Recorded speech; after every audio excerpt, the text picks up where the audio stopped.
Ever wondered why your stomach suddenly becomes a loudspeaker, like, "Bro, chill, I'm in class, not in a hunger concert"? Those growling sounds actually have a name: borborygmus. Yes, real word. It happens when your stomach squeezes and pushes air plus food around. And when your stomach is empty, it pushes only air, so the sound gets louder.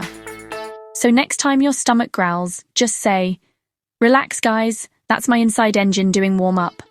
Follow for more fun facts.